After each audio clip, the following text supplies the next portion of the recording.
Hi friend, कशी आहात तुम्ही? ठीकही असाल अशी मी समजते. तर आज A34 स्टडीमध्ये तुमच्या मनापासून तुमचं स्वागत करते. आज या व्लॉगमध्ये बघा, तर माझं घरी पाहुणे आलेले होते. पोराची चेस मस्त चेस खेळून मस्त मजा करत होते.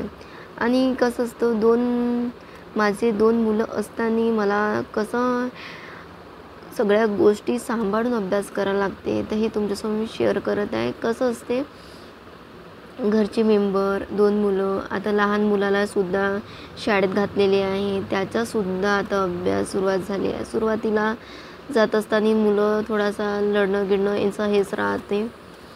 तर रुटीनमध्ये जर कंटिन्यू जर गेलं शाळेमध्ये तर त्याच्या रुटीन होऊन जाईल आणि लढणं बी त्याचं थांबून जाईल. तर सगळं घरचे आता कपडे गिपडे धुवायचे होते, ते सुद्धा मग सगळ्या ना कसं असते, मी एका दिवसाचं शूट नाही करत. तर कसा 2 दिवसात करून मग थोडा क्लिप जे व्हिडिओ मी काढलेले आहे ते थोडं क्लिप काढून मग मी ते व्हिडिओ बनवत असते. एका दिवसाचं नसते, कारण की कसं असते, सगळ्या गोष्टी मॅनेज करून मला व्हिडिओ घालायला लागते आणि मला हे आवडते. तर मग मला असं छान करायला आवडते. तर मग हे इतके सारे कपडे होते, सगळं धुवून घेऊन मॅनेज करून मग मुलाला शाळेत पाठवायचं होतं. लहान मुलाला आताच त्याची ॲडमिशन झालेली होती स्कूलमध्ये, कारण की कसं असते, त्याच्या एजनुसार मी मागच्या वर्षीच घालायला पाहिजे होते, पण त्याचा एज आता 5 झालेले होते. तर लागला होता त्याला एज, तर त्यानुसार त्याला आता KG1मध्ये घातलेले आहे माझं मुलाला. तर जीवनामध्ये आता घरची फॅमिलीला सांभाळायचं आणि 2 मुलाले सांभाळून मला अभ्यास करणं खूप अवघड होत आहे.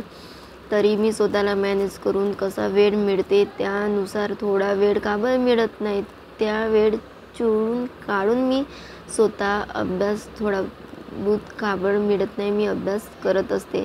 पण जो आपला सातत्य आहे ते मी थांबवले नाही. सातत्य हा तोडू देत नाही आहे. कंटिन्यू आपला जो अभ्यास आहे तो रुटीन आहे ते चालू ठेवलेले आहे. हा माझा लहान मुलगा आहे, त्याला मी स्कूलसाठी आता व्हॅन येणार होती, तर आम्ही इथे सगळेच थांबले होतो. तर त्याची स्कूलचा पहिला दिवस होता, मस्त एन्जॉय करत होता. मलाही खूप छान वाटलं. पण दुसऱ्या दिवशी तो जात असताना त्याला अश्रू आले. मलाही थोडंसं मन भरून आले, कारण की कसं लहान मुलाला सोडून गेल्यावर शाळेमध्ये कसा वावरत असतो हे त्यालाच माहीत आहे आणि हे आपल्यालाही माहीत असतो. पण कंटिन्यू ज्या सवय झाल्या तर मग तो रुटीन करतो.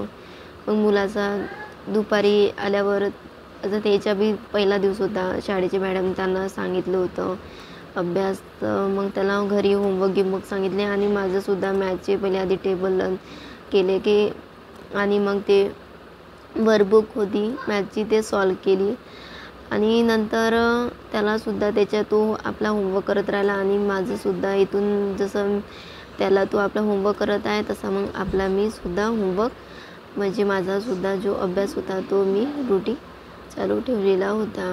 अशा पद्धतीने मी आपला अभ्यास आपल्या 2 मुलांचा अभ्यास करून मी रुटीन करत असते. हे सगळे शक्य नसते की दोन मुलाले सांभाळून त्याच्या शाळेचा अभ्यास आणि जॉईंट फॅमिली असताना सगळ्या गोष्टी सांभाळून घरचे कामं आणि स्वतःचा अभ्यास हे सगळे मॅनेज करून हे सगळ्या गोष्टी करणं शक्य नसते. पण स्वतःला काहीतरी ह्या जगामध्ये स्वतःला प्रूव्ह करायचं असेल तर काही ना काही आपल्याला करावं लागेल. पण आपल्याला कोशिश करणे खूप गरजेचे आहे.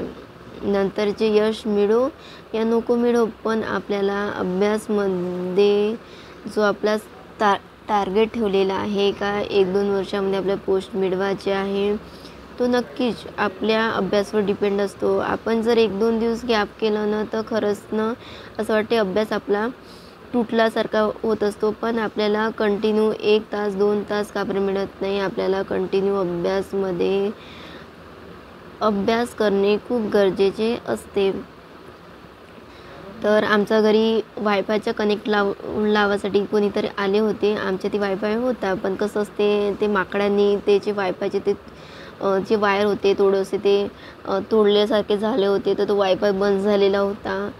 तर मग आमच्या घरी आले होते. मग त्यांच्याकडून गप्पा गोष्टी थोडंसं करून मग त्यांच्यासोबत मग पाणी गिनी चहा घेऊन देऊन मग अजून मी मुलगा होमवर्क करत राहिला आणि मी आपला अभ्यास करत होत असते.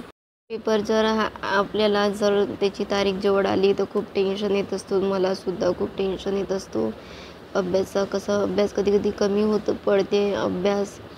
कधी पेपर सॉल्व करत असताना आपल्याला असा कमीपणा येत असतो जेव्हा कोणता क्वेश्चन आलेला नसतो.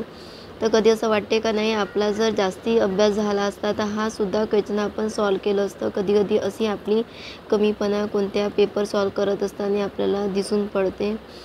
तर कधी असं असते जर आपण आपल्या चुका आपल्याला ओळखल्या जर समजायला येत नसेल तर आपण त्या यशापर्यंत आपण पोहोचू शकत नाही. म्हणून आपल्या चुका आपल्याला ओळखायला पाहिजे आणि त्या चुका म्हणून आपल्याला शिकूनच समोर अभ्यास करायला पाहिजे. तर आता मुलाला सुद्धा आता त्याला रीडिंग करायचं. त्या रीडिंगसुद्धा आता समरच्या वेकेशनमध्ये एप्रिल महिन्यामध्ये त्यांची स्कूल आणि मग नंतर शाळा. कसा मुलामध्ये गॅप अभ्यासाची लिंक तुटते. मग त्यांची मेन आहे रीडिंग झाल्या पाहिजे आणि त्यांचा कसं अभ्यासमध्ये रोज कंटिन्यू त्यांचासुद्धा झाला तर ते मुलंसुद्धा आपले जे काही अभ्यासाचा लिंक आहे ते तुटत नाही आणि व्यवस्थितसुद्धा ते अभ्यास करत असतात. तसंच माझंसुद्धा असते. मी सुद्धा आपल्या अभ्यासाकडे फोकस करत आहे. जितका आपला प्रयत्न आहे तितकं आपल्याला सोडायचं नाही. माझा जो उद्देश आहे तो मी पूर्ण करण्याचा प्रयत्न करत आहे आणि कधी आपला जो टार्गेट आहे तो कधी सोडायचं नाही. चला भेटूया नेक्स्ट व्हिडिओच्या